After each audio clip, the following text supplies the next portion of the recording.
Hi students, welcome back to English 111. We have a lot to cover in a short week. So I want to make sure that we use our time wisely here. So I want to tell you, I know that these videos are going to feel a little bit dense this week because we do have so much ground to cover, but please make sure that you're watching all of it. It's really important.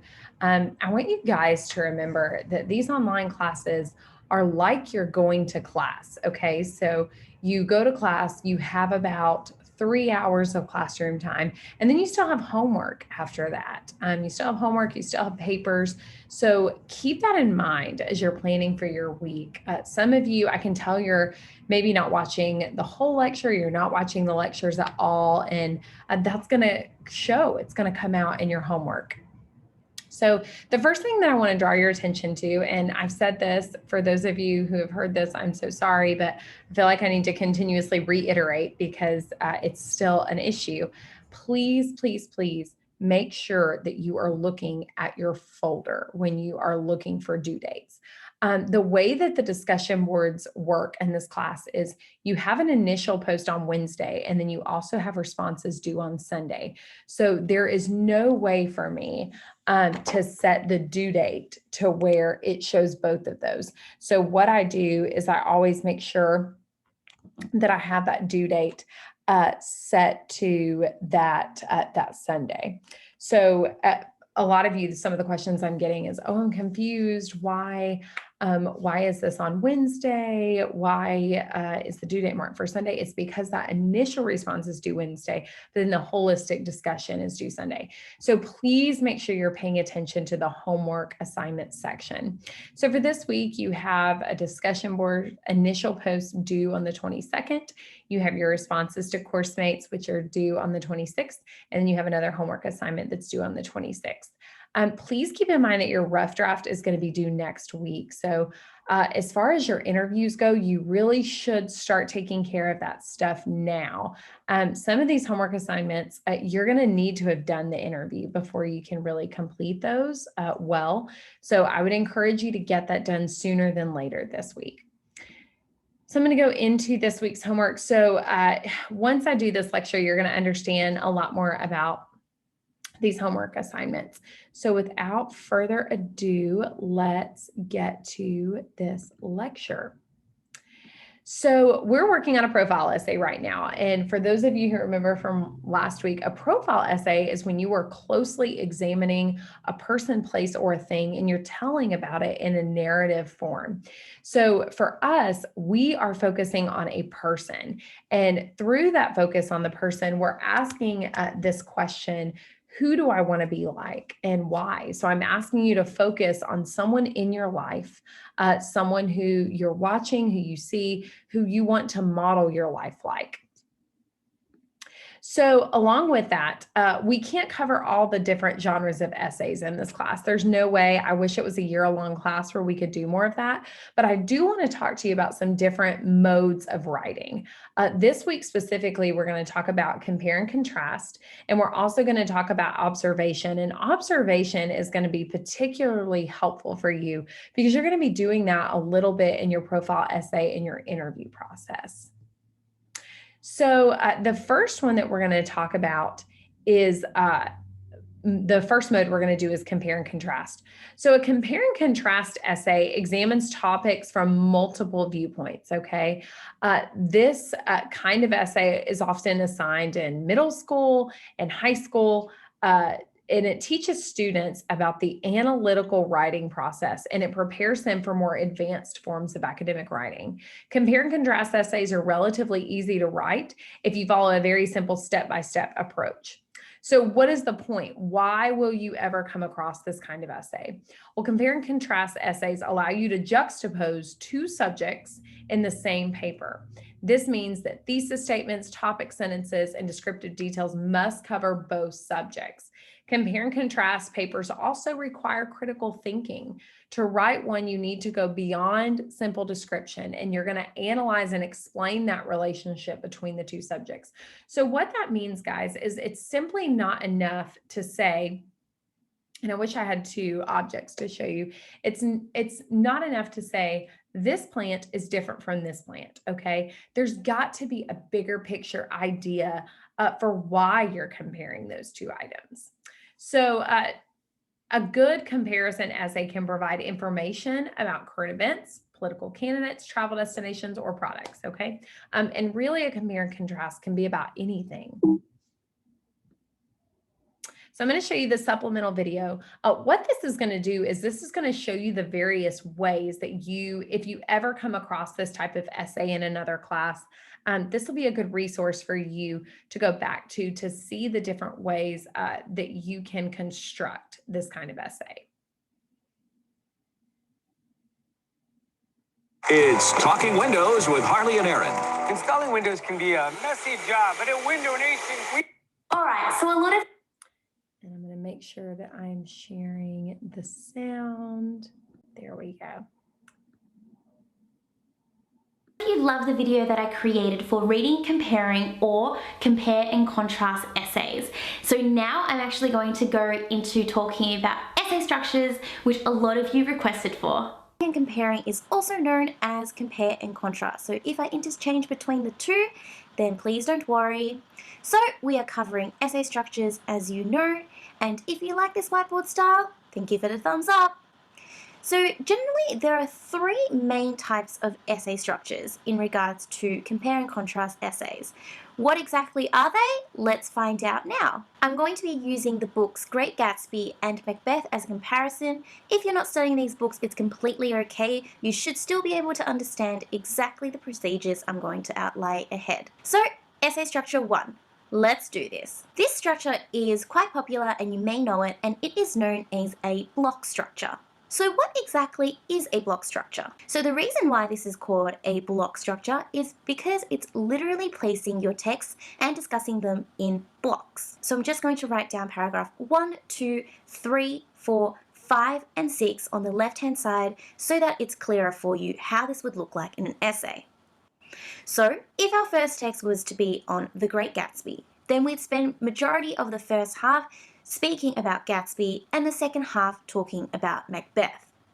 Pretty straightforward, huh? What type of things would you talk about? Well, in terms of compare and contrast essays, you're looking at similarities and differences between the two texts. So you may touch base on how both of them are tragic heroes in their own way. And that could be paragraph 2 and paragraph 4, talking about their similarities. Then with paragraph 3 and 5, what you could do is point out some differences. Gatsby ultimately undergoes a downfall because of his naivety. And I know I've written paranoia there. I'm so sorry, I got confused between the two texts. So try not to do what I did where you accidentally switch up the two. Paranoia should be under Macbeth and naivety is under Gatsby. So this is what a block structure would look like. Now let's have a look at our second essay structure, which will be an alternating essay structure. I've left introduction and conclusion behind because they still exist in all of the three different types of essay structures. However, what we're doing now is we're alternating between the texts rather than placing them in chunks or blocks. So paragraph 2 is text 1, paragraph 3 text 2, paragraph 4 text 1, paragraph 5 text 2. Now, text 1 is Great Gatsby and text 2 is Macbeth. So what you'll do is instead of spending the first half of your essay on one text and the second part of your essay on another text, you'll be spending the first part of your essay looking at similarities and the second part looking at differences. So when you look at similarities, you can point out how they're both tragic heroes, but with their differences, you can talk about how their downfalls were attributed to different reasons. And this, my friends, is an alternating structure.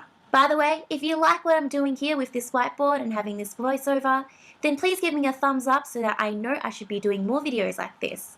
Let's move into essay structure number 3, the last and final one, an integrated structure, or you can know it as a side-by-side analysis. So as usual, I've left introduction and conclusion there because that's still relatively the same. But for paragraphs 2, 3, and 4, what you'll find is that you'll be writing about both text 1 and text 2 at the same time. So you can see here how it starts to get a little bit more advanced because you have to deal with both texts at the same time. So like before, how I mentioned that you would focus your first part of the essay on a block, so either a certain text or alternating, so on a similarity or a difference. Now what we're doing is, because we're talking about them both at the same time, we can base these paragraphs on certain themes that overlap, and then point out the similarities and differences between the themes that we are analyzing. So G stands for Great Gatsby, M for Macbeth, S for similarity, and D for differences. As you can see, it is definitely a more complex way of going about things. However, this essay structure often offers a lot more in-depth analysis of the two texts. So that is an introduction to different types of essay structures. Would you like me to explain more in detail? If you do, then comment below. Let me know what you're concerned about and what you're unsure of, and I'll try to answer that in my next video. Also, don't forget the flash sale that I'm doing for our VC Study Guides booklets. They're only lasting one day, so get onto it now. So I hope that that was helpful. What I wanted you to see or get, what point I was trying to get across in that particular video, is that these compare and contrast essays, they have different organizational structures, and you can choose which structure meets the needs that you're trying to get across in your particular essay. So I did a little example, and I'm going to link this this PowerPoint to your weekly notes so that you can go back and kind of look at some of these links that I'm posting. But I actually did a compare and contrast of two different profiles, since we are talking about profiles, and that's the unit that we're really focusing in on. So I found a little biography of George Strait and then one of Nicki Minaj. So my thesis statement, and this is just an outline, this just gives you an idea of what this would look like if you were ever to have to write this kind of essay. Many people believe that popular singers just get lucky.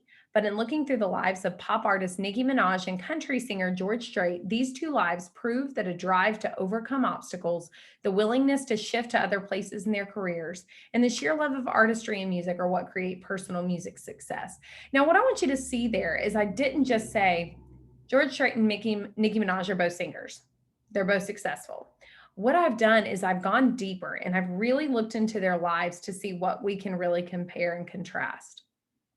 So for paragraph 1, I did what you saw in that previous YouTube video with the alternating structure. So I'm basing these comparisons off of themes. So in paragraph 1, I'm talking about overcoming obstacles. While their hardships look different, both artists have endured personal trauma they chose to overcome, and through that trauma, they created art. Okay. And then I gave some little examples in my outline that I would have gone more into depth in with the paragraph. So George Strait unfortunately lost his daughter, and Nicki Minaj had an alcoholic and abusive father. So they both have places in their backgrounds that caused a lot of trauma, even though those traumas looked very different. But they were able to create beautiful art through some of those experiences that they had.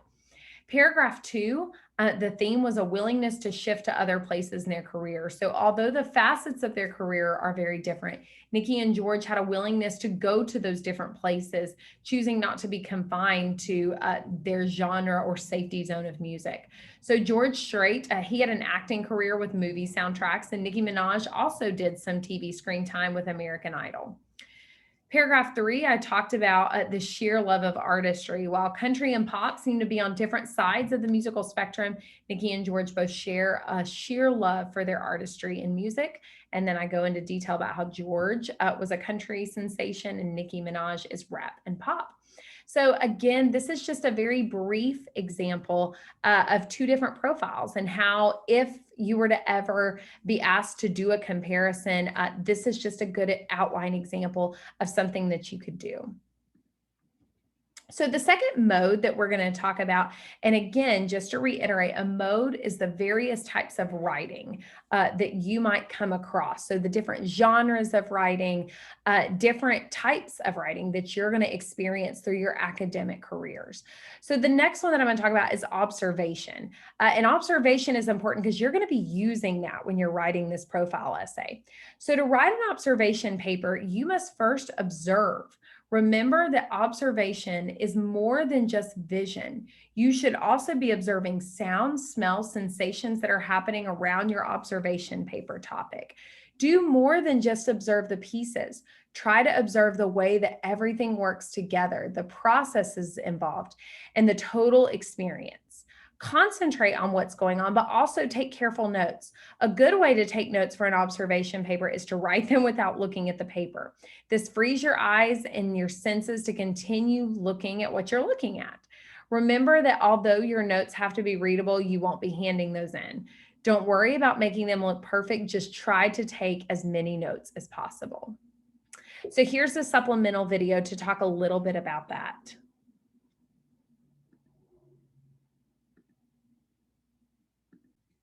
Let's go help people customize and save with Liberty Mutual. Okay, who sat at my desk? It's going to be the hardest, but one of the greatest things you'll ever do. It's something that you do to care for people. If you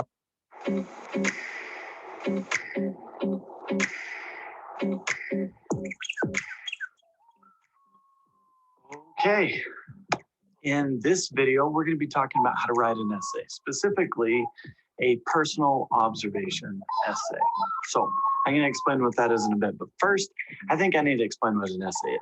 An essay is a form of writing that's super common, especially in college writing, high school writing. You know, your teacher wants you to have to make a point, to try to say something specific, and not just that, something that you are trying to justify or prove or defend in some way. Because what that's doing is that's teaching you how to not just have an opinion, but how to explain that opinion in a way that's more than like, oh, I just really like it, you know, in a way that, you know, perhaps might border on persuasive. Well, let's get some history. The word essay comes from the verb to essay.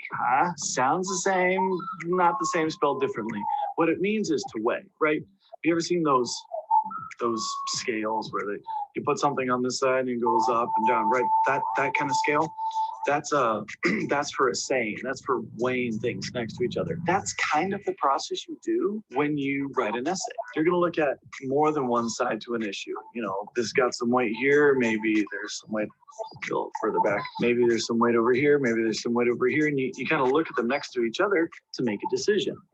An essay is the product that a reader or an audience member experiences, which is the product of the thinking that the writer, that the presenter, the speaker shares. It goes without saying, but we don't usually write every single thing that we think in the way that it shows up in our head, because it's really hard to do, right? Hopefully we think and then we write what we come to a conclusion of. We call this reason. What this has to do with an essay is the product that you share, that is the culmination of the thinking, the reasoning that you've done to come to this conclusion as you've researched and investigated and weighed the issue. You get it? Weighing, assaying. Okay, so that's what an essay does. It's often persuasive, but not always. Sometimes it's just trying to present information, but sometimes it's also trying to be persuasive. In this video, we're going to specifically talk about what I'm calling a personal observation essay. In general, an essay is trying to present a viewpoint, right? When you try to narrow down what it is that the essay is trying to accomplish, you might give it a name like personal observation or reader response or critical analysis or rhetorical analysis. Those are the 4 different topics we're going to cover in this series. I don't want you to get confused by the title personal observation essay, as if it's this formal concept that everyone in the world knows what it is. It's not. It's a description for this particular purpose. Let's talk about what a personal observation is. Personal observation is something that you have observed personally. Makes sense, right? Why would I talk about that? Well, oftentimes our reasoning, our observations are things that we want to express, right? And it's a good place to start when you're first learning how to write an essay, is to start with the things that you do automatically, which is observe the world and make observations. Makes sense, right? So ergo, personal observation essay. Ta-da! Weighing a topic. The content of a personal observation essay could be just about anything. It could be an observation that you've made on a really big topic in the world, politics, how to fix poverty or fix education in schools, something really big topic. It could be something small, like, this is an issue that I've observed personally in my life, in my family, in my community. They're all worthy topics of an essay. Because again, the purpose of an essay is to present reason, to present a thought process, the judgment that one has made after going through a thought process. Let's talk about how to go about this thinking process. Oh, my screen. All these ideas come from classical argumentation, which I'll talk about in other videos. The classical argumentation refers to basically ancient Greece and kind of the ideas that Aristotle and others way back then came up with on how to think about things. And the process in its purest intent is objective and unbiased, if that's even possible, but that's the intent. The intent is when you're trying to make a decision about something that you go about it with an open mind, right? You don't try to prove a decision you've already made. You look at both sides of the issue, you think about it, or, maybe there's more than two sides. I just don't have enough hands. And you think, you look at all sides and you weigh them together and you decide which one is superior than the others. Now, someone else might come to a different conclusion, but this is where the essay process becomes important. It's not just that we look at a situation, we make a decision, and we call it good, as if no one could disagree with us. It's that we defend the decision, right? In a previous video, I talked about how to outline. And in that process, you present a thesis statement, which is your main point. It's your decision after you've reasoned through a topic. And then you justify it with evidence and examples throughout the remainder of the essay. I'm just explaining the thought process about the thought process going into an essay now. An essay is a product of thinking, which means you have to think to do it. I hope. So now let's backtrack to talk about personal observation. Think about something, a topic that's important to you. It doesn't have to be something that's important to me or important to someone else who might be in an English class with you. Don't worry about that. Pick a topic that's important to you, something that you have observed over time that you could present your viewpoint on it while recognizing that other viewpoints exist, and that you can present examples and evidence to support your viewpoint. If you can do that, you can defend it through examples, then it really doesn't matter that you've made a decision and that it might not feel unbiased anymore. See, the problem with bias is when it becomes illogical, when you've made a decision, but you are not willing to look at other sides of an issue. If you have looked at the other sides of the issue and you've come down on one side or the other because of a reasoned thought process, then having made a decision is okay. It doesn't need to have the stigma that bias has, right? Like bias is bad. Bias isn't bad. Bias is a decision. You just have to be aware of it and be able to defend and justify it, which you do in an essay. So, thank you for watching. If you have any questions, you can let me know, and we can talk about it in the forum, or you can email me. I'll post it at the end of the video, but hopefully this has helped you to get started and learn about how to write at least one kind of essay. So basically, what I want you to understand about this observation component is exactly like he said, you are biased, right? It's from your perspective. It's from your point of view. And one of the things I love about his particular video is he highlights this idea about writing about something that matters, that matters to you, especially to you personally, which is part of the reason that this profile essay, I do feel like it will be so helpful for some of you because you're writing about someone who matters to you, someone who has influenced you, someone you care for. So here's an example of just kind of an observation. And a lot of you are going to read this and you're going to go, wow, I can see that fitting into my profile essay. And you're exactly right. A lot of profile is observation. It's this juxtaposition of interviewing and finding out information and getting a little bit of background and getting some questions answered, and then your observation component, what you're seeing, what you've maybe seen in the past, what you notice. When watching Wheeler move around his home, his intentionality is evident in each choice. There are tasks everywhere. Laundry is left in piles, toys are shifted around the room with no apparent place, a bit of milk is left on the craft table from an earlier spill, and smells ooze from the kitchen, promising dinner will be served soon. It smells like Mexican lasagna, his oldest daughter's proclaimed favorite. As he moves around, attempting to manage each part of their chaotic home, he gently pats each kid on the head or tickles them behind the ears, showing them that while he is working, he is present. He sees them, he hears them, and he notices them. It is evident that each kid feels this warmth and intentional love. They look up at him with admiration each time they hear his feet approach. He sets the pace of not just a functional house, but a place they can call home. So what I want you to notice about this, yes, this is what I'm seeing, okay? I'm observing this. It's my perspective. It's my point of view.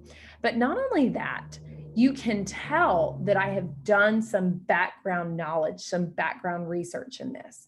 It smells like Mexican lasagna, his oldest daughter's proclaimed favorite, okay? The only way I would know that is if I had asked that question, okay? If I had asked, or if I knew from prior research experience. So what you can see is through this paragraph, there are some questions that have been asked and answered. There's been some interview or some research process going on here.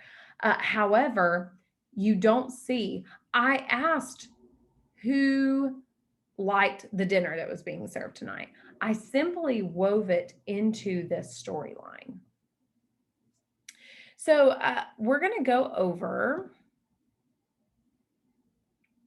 now that we have looked at a couple different modes and you have an understanding of what a compare and contrast essay is, an observation, and particularly that observation component, because you're going to be using some of that in this essay. I want to kind of jump back to what our focus is for this unit, which is the profile essay. So we're not doing an outline. I'm not going to require that this time. You are welcome to do one yourself now that you know what that process looks like. But I want to show you just some tips and tricks from this slideshow. So a profile essay is one of the most interesting written works. Not only do you get to write an interesting content, but at the same time, you get to meet a person, go to an organization, and describe the uniqueness about them. For you, you already know this person. So you have already, half the battle has already been won for you because you have so much prior knowledge, you have so much research, and you have easy access to that person. So it is possible to forget about sitting in the classroom and go out. The following is an example of a profile essay which includes all important elements and provides readers with an insight on the topic. So for rhetorical purposes, this is the first paragraph of the profile essay where the author describes his or her objective. For example, you can write that you want readers to understand some point about life or the person or something special about that person or group.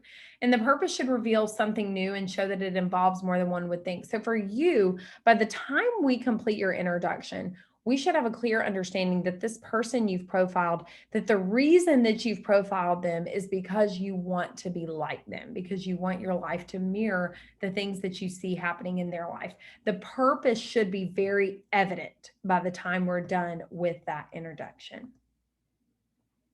So the beginning of the essay here is where the author starts to explain the conditions where the person works or lives. And at the same time, it's needed to develop some kind of storyline, okay? And to provide information that people need to know. So here are some details from the interview notes. During the interview, this particular person had a list of questions to get the information, and you provide some kind of logical order to the question in your notes. So here's an example. This is the detail that this author included. She is so tired by the end of class, but goes home satisfied because she loves working with kids, which is the purpose of her life. The question that they asked that person was, what is the purpose of your life? And they answered, working with kids, okay? But what you see in this example here, you don't see those questions explicitly being asked. And sometimes that's okay. Sometimes explicit questions are good. But what you really see is this interweaving of this interview. Your notes should be a narrative, not just a list of answers. You do not want your text to look like it was written by a robot. And what I mean by that is I asked, blah, blah, blah. They said, blah, blah, blah. Okay. You're writing a story about this person. You're crafting some kind of narrative about them. This is a story of a life of a person, and it should be presented correspondingly, including information that's interesting. This means you should not spend time describing parents of a person or something like that, unless it's pivotal to your storyline. Even average qualities of a person might be described in a great way, especially for this particular essay. Some of those details that I mentioned about Wheeler in my observation piece, to the naked eye, those might not seem important, right? The tickling the kid behind the ear or the pat on the head, those details might not seem like they matter. But when you have this overarching idea of his intentionality, okay, those all of a sudden become more important. For example, she looks like an average person, but she does there's a lot of typos, tremendous job with kids, which could have been done by anyone else previously. She can manage this class. The dreams of a person. Is always interesting to read about this because it really shows the personality, okay? Be sure to include the personal aspirations and dreams of the person. And I'm so sorry, this is the centering got off. It's always interesting to read because it shows the real personality. Again, if these things are vital to your particular storyline, include those, okay? And then you should close your interview with reclaiming the main idea, okay? Again, your conclusion goes back to the purpose, which is answering this question, why do you want to be like this person, okay? Why do you want to mirror their life? In our case, it is the difficulty of working with kids, which may seem like an easy task for the majority of people. Tell what you adore about that person. That's it. And your profile essay is done. Okay. So that's just a little bit review to help you with that profile essay. I want to go over, I linked this article and went over this in one of my classes last week. I think it's important for you to understand really what we're looking for here in a profile essay and to see a really well done and well-crafted example. So this is an article about President Joe Biden, and the angle that this person is approaching is his stutter, okay? And the title of the article is What Joe Biden Can't Bring Himself to Say. All right. And I want to briefly go over a few things in this particular article. And this is also linked in your essay guidelines and materials so that you can go back and look at a really well done example. His eyes fall to the floor when I ask him to describe it. We've been tiptoeing toward it for 45 minutes. And so far, every time he seems close, he backs away or leads us in a new direction. There are competing theories in the press, but Joe Biden has kept mum on the subject. I want to hear him explain it. I asked him to walk me through the night. He appeared to lose control of his words on stage. I don't remember, Biden says, his voice with that familiar shake, the creak and the croak. I'd have to see it. I don't remember. We're in Biden's mostly vacant Washington, D.C. campaign office on an overcast Tuesday at the end of summer. Since entering the Democratic presidential primary race in April, Biden has largely avoided in-depth interviews. When I first reached out in late June, his press person was polite but non-committal. Was an interview really necessary for my story? Then came the second debate. At the end of July in Detroit, the first one a month earlier had been a disaster for Biden. He was unprepared when Senator Kamala Harris criticized both his past resistance to federally mandated busing in a recent speech and when he'd waxed fondly about collaborating the segregationist senators. Some of his answers that night had been meandering and difficult to parse, feeding into the narrative that he wasn't just prone to verbal slip-ups. He called himself a gaffe machine, but that his age was a problem and that he was confused and out of touch. Okay, what I want you to see here, We have some direct quotes, okay, from Biden, but really a lot of this is some background knowledge, okay, some careful research of him. Not only that, we have this beautiful picture of the setting in Biden's mostly vacant Washington, D.C. campaign office on an overcast Tuesday at the end of the summer. Okay, what this is this person is there interviewing, but we don't just see this tick for tack. Who are you? What is your job? We see this carefully crafted narrative in the midst of answering those questions. And then I want to scroll down to right here. So in the middle of the story, this is when the writer has called Joe Biden back again. And he says, "So how are you, man?" Biden is in his usual white button down and navy suit, a flag pin on the left lapel. Notice the very careful description there. Up close, he looks like he's lost weight since leaving office in 2017. His height is commanding, but as he approaches his 77th birthday, he doesn't fill out the suit jacket like he used to. I stutter as I begin to ask my first question. I've only told a few people I'm doing this piece. Every time I describe it, I get caught up on the word tutter. So did I, Biden replies. So what we've seen there is we've seen this relationship between the interviewer and the interviewee. Not only is he talking about Joe Biden's stutter, but we now understand why there's this interconnectedness, because the interviewer is also someone who struggles with a stutter, okay? So what I want you to really understand, and I really want you to go back and I'll show you where this is at.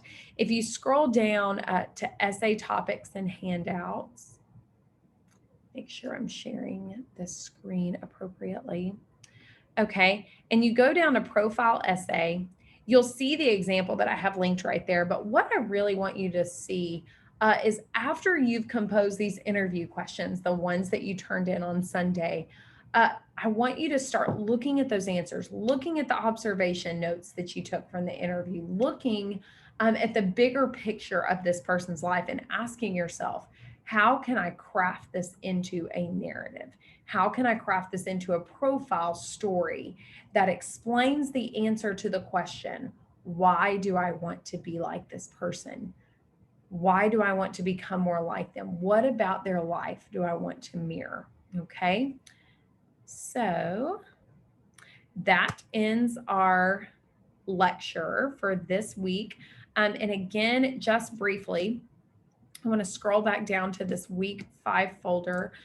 So for discussion board 5, the observation example, you're going to be reading, and I should have shown you this in your actual folder first. So you're going to be reading a couple chapters this week. You're going to be reading Recalling and Observing, okay, and then the Compare and Contrast chapter. After you read the very specific pages that I have right here, pages 48 to 43, it's an example of an observation essay. I want you to answer these few questions for your discussion board. And then your other homework assignment for this week is this mode assignment, an observation component. So using a Word document, complete the following assignment. You must complete your interview before you can complete this assignment. So please plan accordingly. Again, I want to reiterate that you cannot do this assignment without completing your interview. When writing your profile essay, you should be gathering observations. Okay, you've seen that. We talked about an example in the PowerPoint. I showed you the Atlantic Joe Biden example. Okay, you need to be showing some of those observations intermingled with your interview questions and with your settings and with your background knowledge. That is what makes a great profile essay. If you're still struggling on exactly what a profile essay is, I'm going to link the PowerPoint, and then you already have the link to that article in the Atlantic. I want you to really read through those, okay? And in the PowerPoint, I have the George Strait and Nicki Minaj ideas that you can kind of look at and see as well. But really, the Joe Biden article is a really good profile essay example. I hope that this helped you. I hope that you learned a little bit more about 2 other types of essays while you're working on this essay for this class. I hope it helps you in the future, especially the observation component, since you're going to be using that with your profile unit. I'm in the process of grading your eulogy essays, and I'm hoping to be done with those by tomorrow, Monday, before I go to bed tomorrow night. So if you have any questions as you're starting to get that feedback, don't hesitate to reach out. I'd love to talk through it with you. Make sure you're turning in your homework, okay? I am starting to see some students really struggle to get that homework in, and it's a pivotal part of your grade. It really makes a difference when those zeros start stacking up. So I look forward to talking with you this week. Feel free to reach out, create a Zoom session, whatever's going to be helpful to you, and let's make it another great week.